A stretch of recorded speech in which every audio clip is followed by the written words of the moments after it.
Welcome back. Yeah. Thanks for watching last week's video. I've been getting some good comments. That's awesome. And yes, so thank you so much. I am quickly filming another video because it's always like a race against time with the light. You know, it's like the sun is setting and I'm running out of time. But anyways, okay, it looks good. It's good. Okay. Also, my roommate's closet seems to progressively lean more and more. I don't know if you've noticed. If that falls on me, that'll be funny. So this week, I've been trying, okay, let me tell you, this past week, I have been thinking every day, I'm like, what should I film next? And it's been really hard to think of something. Finally, I thought of something. So today, it's gonna be about what it's like having foreign parents. Disclaimer, a lot of people have foreign parents, and I'm sure everyone's experiences are different, so the things I say today may be totally unlike your experience, so don't take it, you know, word for word, like this is just my experience, and I am totally interested in hearing your guys' experience too, so feel free to like share what it's like having foreign parents in the comments, because I'm really curious to hear what your foreign parents are like. Yeah.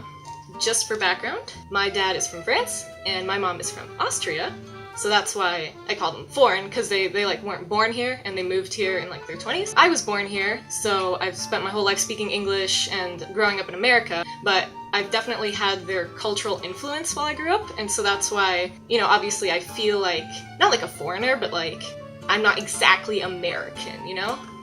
First example of what it's like having foreign parents is I did not grow up playing the same games as you guys. When my friends got all excited about like Pokemon Go and stuff like that, they're like, oh, it's like my childhood's coming back to me. And I was like, I've never played Pokemon. And they're like, what? They always say, you must have had a deprived childhood. And I'm like, no, my childhood was not deprived. I had a good time playing with my littlest pet shop and stuffed animals.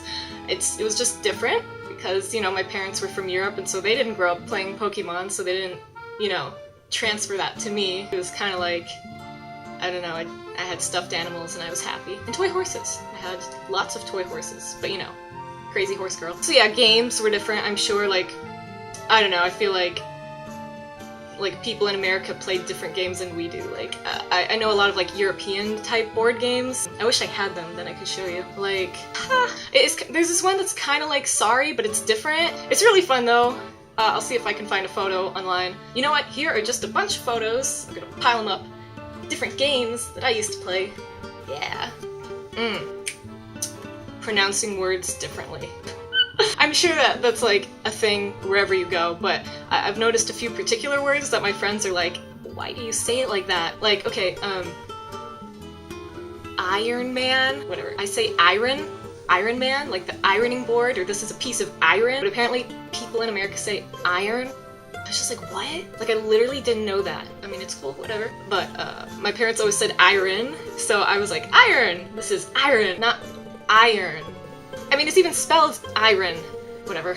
Another word. For the longest time I used to say Tuesday instead of Tuesday. I'm pretty sure that's something my parents used to say, or maybe that's just something I used to say, but now I'm like, oh, okay, Tuesday, not Tuesday. And then like a couple other things. But I feel like that's a thing in America in general. I say caramel, not caramel, and then apricot, not apricot. But I think that depends where you're from. Another thing that I noticed, especially when I got to college and started talking to people, family dinners, like, we always sat down and ate dinner together, but, like, I've talked to a lot of people, and they say that, like, with their family, they rarely sit down and eat dinner all together. It's like, oh, whoever has time just cooks something in the microwave and moves on. I'm like, whoa there. My mom cooked for me, and I know that sounds really spoiled, but I would just like to say I really appreciate that she cooked for me, like, almost every day. It was a really good meal, Austrian food. And yeah, and we would always, like, even if it was like a quick dinner, we would like sit down and eat together, you know? Like, she made sure that I was at the table on time. And I appreciate that, like, definitely brings a family together. I couldn't imagine, you know, not having had dinner with my family, you know? We'd always sit down and eat together. Going along with that, considering that my parents are from different countries, I feel like they instilled like a good sense of worldly knowledge in me. Like, I definitely feel like I know more about the world than the average American does. And I only say that because, like, I remember in 5th grade we were doing this geography thing, and I knew like way more than other kids did, and even now, throughout the years I've noticed that I'll say certain countries and people have never heard of that country. So I don't mean to say, I'm sure there's plenty of people in America who know geography, but I'm just saying, like, generally, at least among my friends, sometimes I'll know more than they do, and I feel like that's just because my parents come from a different side of the world, and so they've talked about a lot of this stuff that maybe people who grew up here haven't heard of. I hope that wasn't offensive. I'm sorry, I just meant that geography is something I'm good at. Kind of. At least I used to be. I don't know anymore.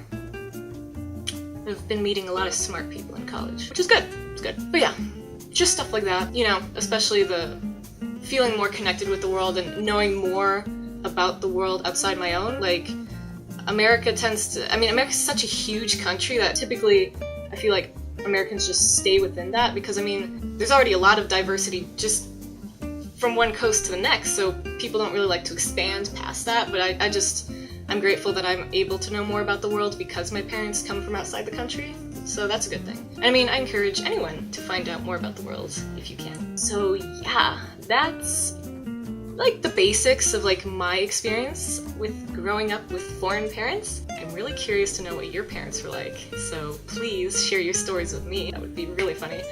I mean, also having foreign parents, I'm sure you've noticed this. They pronounce things funny, but I won't embarrass them, so maybe I'll save that for another time. But yeah, thank you so much for watching again.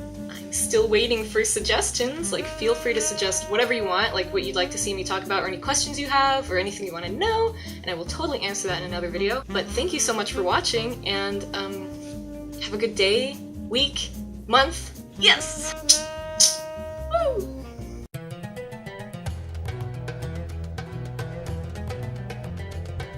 There's more! Congrats on staying all the way till the end! Now, I just remembered a random thing I forgot to say, and that's that sometimes, like, very rarely, people will say, after I tell them, you know, that I have foreign parents, they're like, oh yeah, I thought I heard an accent. I've never lived in a foreign country. I barely speak other languages. How can I have an accent? Go figure.